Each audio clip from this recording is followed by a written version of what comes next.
Ju njohim me edicionin informativ të lajmeve. Kjo është Radio 7. Ministri i Drejtësisë i Maqedonisë së Veriut, Igor Fillkov, konsideron të mbyllur çështjen e provimit në gjuhën shqipe në lëndën e jurisprudencës. Mislim дека тоа прашање е апсолвирано правосудниот испит е стручен испит, не е управна постапка, нема што повеќе да коментираме за исти. Mendoj se kjo çështje është mbyllur. Provimi i jurisprudencës është provim profesional, nuk është proces administrativ. Nuk kemi më çfarë të komentojmë, tha Fillkov. Reagimi vjen ndërkohë që numri 2 i qeverisë, Bekim Sali, kishte kërkuar zbatimin e ligjit në përdorimin e gjuhëve, ndërsa për këtë ngjarje ka patur reagim nga Tirana zyrtare, si do opozita shqiptare në Maqedoninë e Veriut. U hiqen licencat 6 kompanive që kultivojnë kanabis për qëllime mjekësore në Maqedoninë e Veriut. Te këto u konstatua mospërputhje, komentoi ministri i Shëndetësisë Azir Aliu në konferencën për shtyp. Deri më tani janë realizuar 13 kontrolle tek subjektet juridike të licencuara, ku tek 6 prej tyre janë konstatuar parregullsi në veprim në përputhje me ligjin për kontrollin e drogave narkotike dhe substancave psikotrope.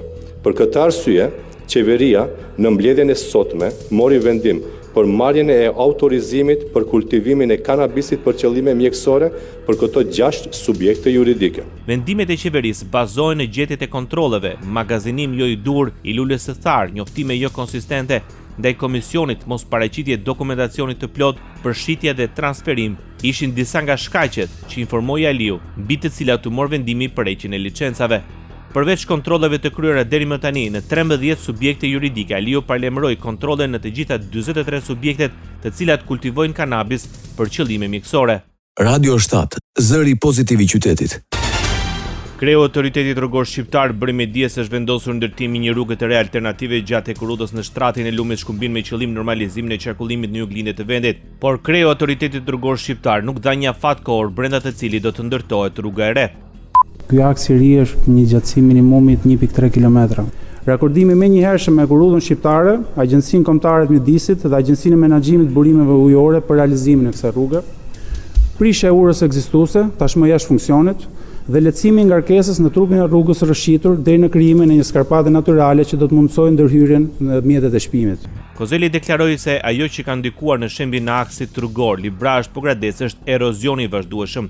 Nga analiza e kryer, rezulton se shkaku kryesor i kësaj situate mbetet ndikimi i rreshjeve intensive dhe të shtrira në kohë gjatë, erozioni lumor, si dhe saturimi i masivit të tokës, gjë që ka çuar në një rrëshqitje masive aktive dhe pamundësi për ndërhyrjet menjëhershme derisa të merren rezultatet e raportit gjeologjik. Ndërsa ura e degraduar dhe e coptuar në këtë aks për shkak të rrëshqitjes së sipërfaqes do të shembet. Kreu i Shërbimit Gjeologjik Shqiptar, Ardian Bylyku, tha se arsye kryesore e shembjes së urës Librazh-Pogradec është sasia e rreshjeve të shumta të shiut, që për këtë vit sipas tij ka qenë 3 fish më e lartë se sasia e rreshjeve të rëna gjatë 2 viteve më parshme. Duke pasur parasysh nga dhjetori i vitit 2025 deri në shkurtin e vitit 2026, tani që jemi duke folur, sasia e rreshjeve ka pasur 3 fishin në krahasim me 2 vitet e mëparshme. Është një fenomen që njihet me fenomenin e mbingopjes të strukturave dhe veçanërisht në një strukturë si kjo në formën e hinkës ka dhënë maksimumin e mbingopjes duke rezultuar si faktori kryesor.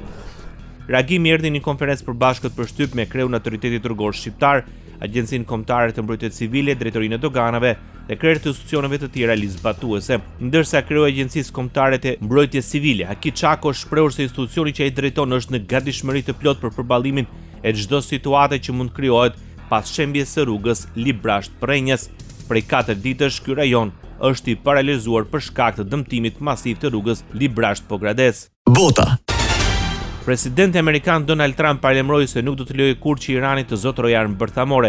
Gjatë fjalimit përpara 2 dhomave të Kongresit Amerikan në Washington, presidenti Shehbaz tha se vendimi është që ky problem të zgjidhet përmes diplomacisë, megjithatë paralajmëroi Teheranin me sulm nëse bisedimet dështojnë. Ai akuzoi Iranin si mbështetës të terrorizmit dhe pretendoi se regjimi ka vrarë 32.000 protestues. Lidhur me luftën mes Rusisë dhe Ukrainës, shefi i shtëpisë së bardhë deklaroi se po vriten 25.000 ushtarë çdo muaj dhe shtoi se po punohet që këtij konflikti të jepet fund.